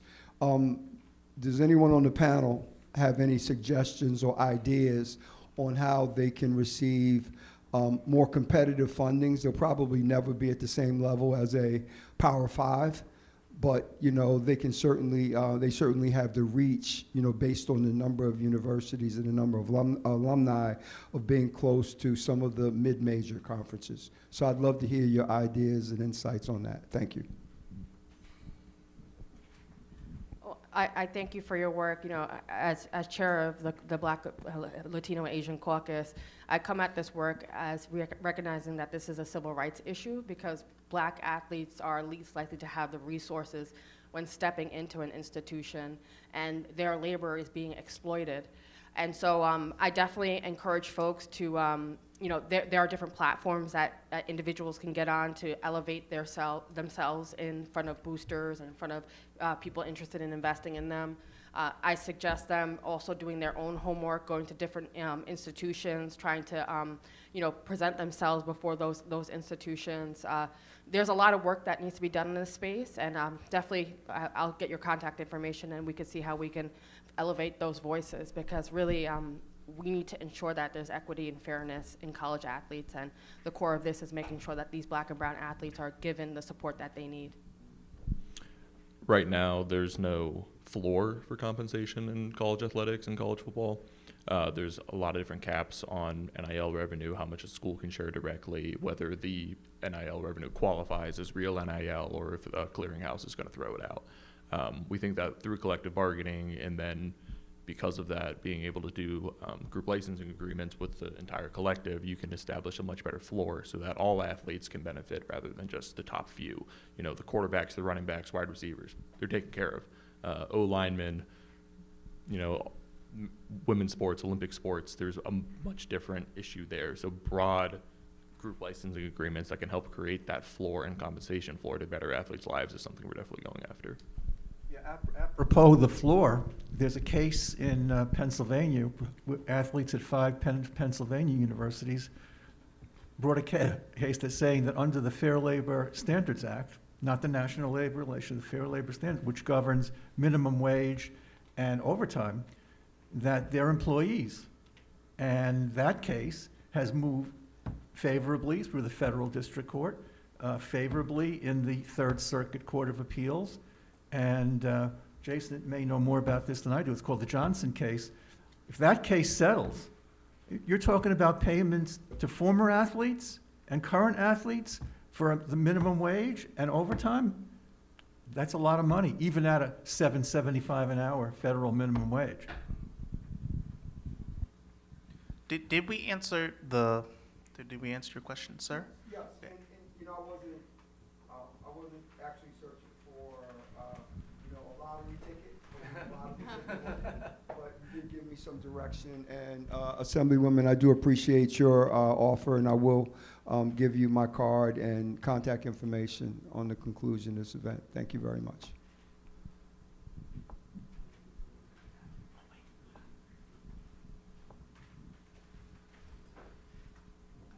Okay, yes.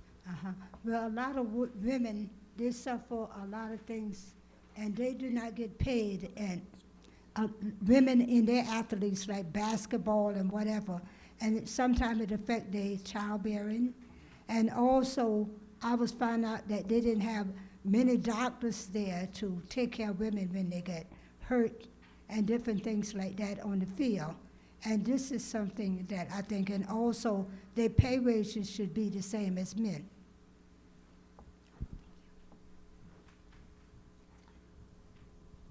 I'm not an expert on this, but I've learned that there's a whole growing field of medicine and science saying women athletes have different issues than male athletes do, right? And that needs to be considered here in the 21st century, finally, you know, and that's increasingly being applied in a sports context. And you see the collective bargaining agreement I referred to, the WNBA, PA, deals with a lot of those issues, deals with questions like, if you're drafted out of college by a team that had no protections for reproductive rights in their state, well, how are we going to take care of you? You had no choice where to go.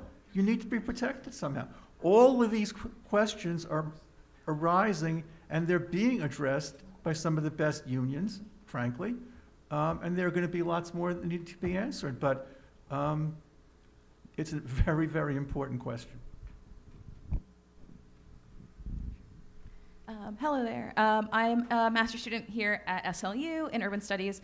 I'm also a civic technologist working on tools for disability access, so particularly interested and also a proud third generation union member. One of my roles actually was in higher ed admin. I was at UAW 2110 when the Columbia graduate student strike was happening 2021, 2022.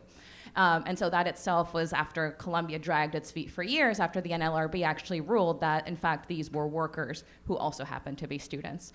So I remember even at the time, it felt like there was a lot of work happening, but it feels very siloed, even though fundamentally there's a lot of commonality here and students really being used to bolster the educational institution and bring up revenues. So I'm curious what your vision is of greater collaboration and what some of the challenges right now are with bringing, again, solidarity with graduate student workers or student workers in general and student athletes, again, a different class of workers, but still fundamentally workers. That's a great question. And I come at this as someone who I've worked for 2 unions in the past, and they were both in higher education context. One, when I was a graduate student, as part, that we were unionizing, and then when I was faculty and we were unionizing again. And so I think like that in some ways answers your question. Like I would not be doing this if I hadn't already done that work that was sort of solidarity work with faculty and graduate students when I was a faculty and graduate student myself. Now, I also told this story of losing my job, and you might say, well, how could you lose your job? I didn't have tenure, right? Because I was a non-tenure line faculty member. And so what's interesting is that the non-tenure line faculty members are the ones who very often are interfacing with the quote-unquote student athletes. Well, why is that? Because they're doing the teaching, right? Okay, yeah, right. And so there is this way, I think that solidarity work is where it can happen. Because it happened with me. And so we know on campuses right now that who are teaching these college athletes, it's the TAs, it's the graduate instructors, it is the adjunct professors, those are who's teach, the tutors, thank you, yes, the tutors, right? And those are the people, and we're trying very hard to get into those networks as best we can. I mean, again, I described what we're doing as a political movement.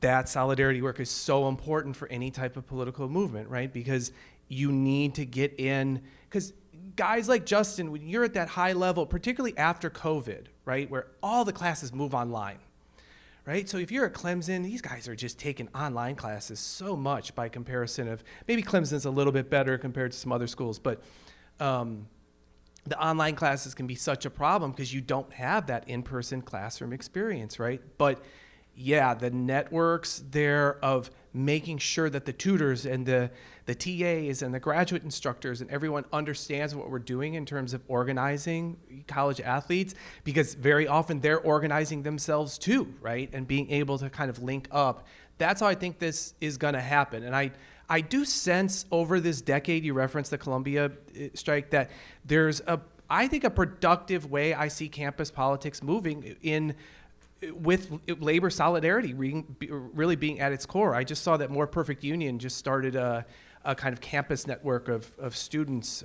I just saw the Times piece like 2 days ago. And so I think there's this way in which, I remain hopeful that as we close out this decade and open the next one, that campus politics will become centered around labor, because students are the ones who are being monetized here, whether undergraduates as college athletes or whether, you're making a lot more money when you can hire that adjunct professor versus a tenure line professor. And we can put those questions of political economy at the center of our organizing. I think also in order to do that, we can have like broader, I would say, interrelationships between these groups of people that sometimes and oftentimes do not interact. And in many cases, let's say with like GSIs and students like cannot interact in a particular formal sort of situation. I think just hearing even some student athlete experiences could actually really, really help. I distinctly remember when I was at Berkeley, one of my colleagues was infuriated by teaching student athletes. She did not believe they should be a part of the university. She was like, well, these people they should not be here, right? Like, why on earth do I have to do this? And I'm like, oh, okay. And so I shared with them, like, well, like, what time do you get up in the morning? And she's like, oh, I get up at like 11. It's like, oh, okay. But by the time you do that, right? Like, no, by the time you do that, like, this person has essentially worked an entire day. Right, and then they have another day to go, and she's like, "Oh, that's not too bad." It's like, "Well, do you have to do work twice? Like, do you know what a two-a-day is?" She's like, "No." It's like, oh, okay, right? So I think sort of broadening this, like, I would say, cultural gap in the academy is like central to sort of doing this. Because we have this, I think, sort of disconnect around that. But it's important to note that we're much more alike than different. I think we have time for maybe one more question. If I could- a couple We're more going to take questions. two last Okay. questions here. We're going to take them at the same time, and then our panelists can respond to either or both. And if we can follow that up with closing remarks, that'd be I'll try to keep it short. I guess mine was on the more technical side. Was after you mentioned, Jason, the 2021 Abruzzo memo, that they were considered employees, but then there was a 2025 reversal. And I was just wondering on the state level, is that actually helpful on the preemption side for you, for your legislation, and just generally what the prospects are looking for this legislative session in the future? Well, I believe it's very, oh, sorry. I mean, Sam gave me a perfect lead into my point, which is, you know, as a lawyer, there are many different legal standards and different laws for who's an employee and who's not an employee. And I have enormous respect for you guys starting the project by tilting at the largest available windmill, which is federal NLRB status, which is, I mean, definitely not something that I would ever do. But I just want to throw out there that some lower hanging fruit might be workers' compensation. You know, the New York workers' compensation test, also the New York unemployment insurance test about who's an employee is far, far more liberal and susceptible to a far friendlier judicial audience than the NLRB is and the federal definition of employee. And not only would that answer the question of independent medical treatment for athletes who were injured, because under the workers' comp law, they could see whoever they wanted within the confines of that system. It might also give you a precedent of one system in which someone's been found to be an employee from which you could expand. Just a thought I wanted to throw out there. And the last thing, since I'm a disagreeable person, and since I've disagreed with Justin that the only path to independent medical treatment is collective bargaining, I want to disagree with the assembly member. And I have been involved in college athletics for about 40 years as a passive participant. I'm not sure we can really use the term student athlete anymore for high-level college athletes, whether it's, you know, high-level Division I or basketball or football players. We're now bringing 23, 24-year-olds back from actual professional leagues to play in college. It's questionable how much class is involved. Absolutely true at other levels, like the Ivy League and some of those conferences, but I think we have a distinction now between folks who are truly student athletes and folks who are professional athletes who are fundamentally employed by colleges. Okay, well, on the preemption question, yes, I do think that it's helpful that the new general counsel for the NLRB said they're not employees. I mean, this is one of these things. There's got to be jurisdiction somewhere, and if it's not with the feds, then it's with the states, okay? And the states should leave and then prove us wrong, okay? Rob, I believe that the test it is more liberal, and you're the leading expert on workers' compensation. But am I right that in the comp board and the judiciary, they haven't found employee status for college athletes? I haven't seen a case. Okay, because there could be a test case, but maybe it's low-hanging, hate to say this, low-hanging fruit for legislation to create employee status and coverage. Famous last word, you know, somebody will fight it and, you know, you'll end up, but that should be the case. Listening to Justin talk about what his week was like, it's like, ... This is not an employee? Of course it's an employee, right? So, there we go. And just to build on that, this is why it's important for the states to intervene. It is more liberal. There is a pathway and opportunity for us to really change the dynamic. And I 100% agree with you about changing the name of student athletes. But I guess we'll talk about what that suggestion is because it really has, as you said, evolved in the past 10 years. And we're in a new world where we have to kind of navigate and ensure that these individuals are protected, but also named right. So yeah, I agree with you. There's also like a broader history of workmen's compensation being the door for economic progress in like the 1950s, right? This is kind of where this whole thing sort of happened. I also think it is important to note that there was not a disagreement about the 19th century, and that is at least a victory in our minds. I think there were one more question, and then we can go to closing remarks.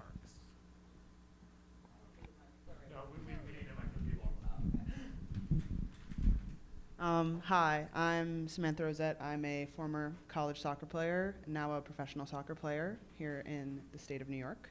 I wanted to kind of go back to your discussion on Title IX specifically, and kind of bring up this point and then kind of rephrase it with a question. So considering as I was a college athlete, every single athlete, regardless of what sport you're playing, is a representation of the university you are representing. And as such, they use your name, image, and likeness in many different ways to generate money, whether that is directly through butts in seats, like at college football games where you're generating hundreds of thousands of people there, or in other ways like student admissions. So how do you envision, and in my opinion, this is a collective issue, right? This is a collective issue for all athletes, regardless of gender, regardless of sport, regardless of anything at any level. So how do you envision engaging all athletes across this, like you said, political movement of the unionizing of college athletes and athletes in general to work towards these, essentially building the floor and creating these standards that every athlete deserves regardless of what sport they play or what their gender is? That is a fantastic question. I think a way to answer it would be to loop back to Cameron mentioned, or Richard mentioning the Johnson versus NCAA case, because I think this is the way to do it. So Johnson versus NCAA has been going forward in different incarnations now for damn near a decade. And so it's in a place now where so the case seeks to designate all Division I college athletes as employees for FLSA purposes, so under the Fair Labor Standards Act. Okay, what would this bring? It would bring minimum wage, overtime, and some minor benefits, but that's basically it. I've written about this before. I think what's so interesting about that case, which I think is heading towards a plaintiff victory here. Now this case has been going on a long time, right? But if that were to happen, the judges have sort of indicated that maybe it will be all Division I college athletes that get classified as employees, or maybe it will be some subset of Division I college athletes as employees. We'll see where it lands here. That could be a way, I think, to answer your question, which is everybody gets minimum wage. So there's like a dignity of labor question here. Like, why are we talking about NIL, right? If someone wants to go and monetize their name, image, and likeness, and they want to like blow up social media, and they want to do this, they want to do that, fine. Like that's their right. But to have to do it, to be able to bring in value for your labor, seems absurd. It actually seems like more labor, right? On top of the labor you're already doing. You've got to like blow up your social media on top of the practices and soccer and everything else, right? You got to do this. That's absurd. I think then what could end up happening is a base wage floor for all athletes.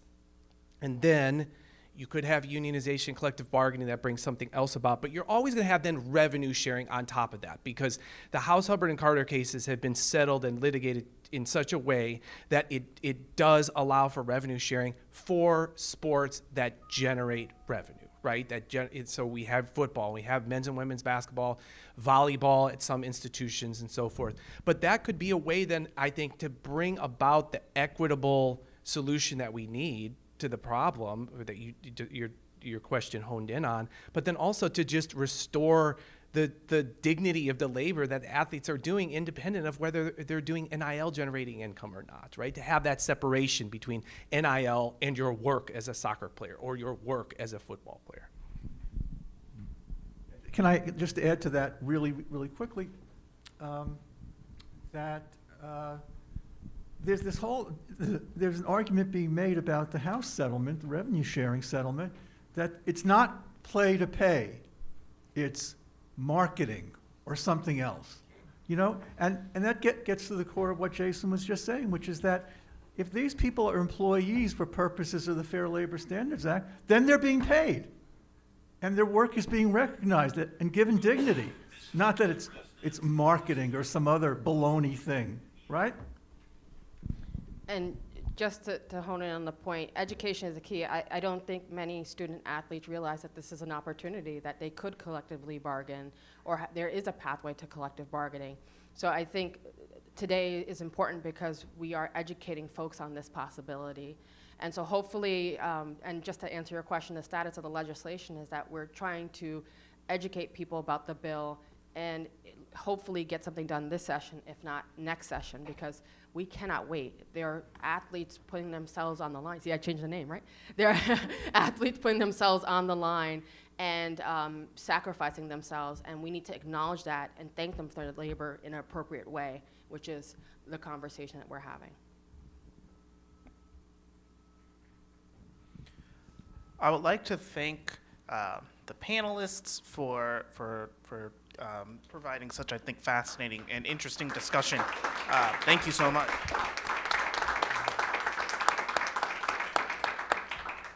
I would also like to thank you, the audience, for asking, I think, such fantastic questions, for really chatting with, engaging with us, and just, I think, making this a far more, I think, enjoyable and a learning experience for everyone in this room. So yeah, I think you all deserve a round of applause as well.